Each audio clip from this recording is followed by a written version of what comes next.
Abia Kamal Kanwar Online TV mi jiram jidid jin gur jeno subscribe aler balinga jen gwas mi cheta ni nene cha kwaktin ci shengden tokre wech ka sa Sudan ci kuma ka kep ka chaka wang jen la dan balinga jen gwas me ngumu wang ka kwakre wech ka sa Sudan ki ka tungden kona kwak bana jeling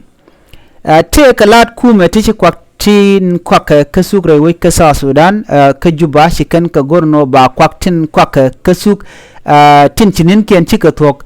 no ba ka wanki ba ka yak ka kwiko kan kwak to ke kwana to tin kon na chi nin ken chika tok kan dong de na mo kere ke de na snack chala dan rewe jan tong mi ka juba en go cha kwak to cha ka gor kume chala do ka kor gwas mi chi we shi kume kwak kon kep ti chi chenge dane lat ke je chi cheng dien chewa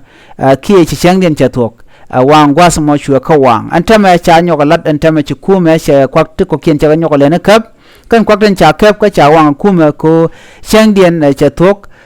katin chet ka to kere ke nubga maka ke nubcha ki ngai kone chak che gamenti ni done ke det ka sabuni ke kwak tin wan tin chi cheng den chi to kan dial cha goro baga yake baka wang kuma sa Sudan ko cha goro ken ti dong de na de ken ko mo ka jot chu kuma kwak tin wan long ke kwak tin wan long tinin ken tuk queen gwan ne dial re sung ni tungwan entama shi kan la no nong ka gwa scale ko bakan dial baka wang ko che goro be South Sudanese bugun te ka joy ka kan kwak to en man chala da kuma laje ko kan kwak to shika nas bila mo joy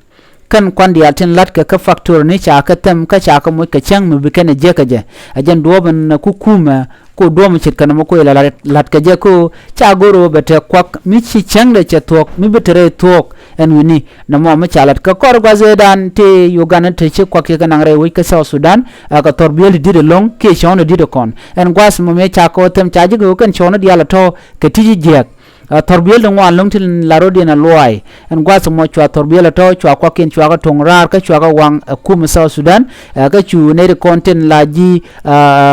Ugandin ke Uganda ne chu lo den chu je ga long no dong sha business den cha je yar ka che jen na me re ko kan kwak ko na ko kan re wi ka South Sudan ka kwak ti je na me jen dan de yin nga jen gwas me mi jira ma jidit ka jen channel me be goro jin subscribe ya ta kamal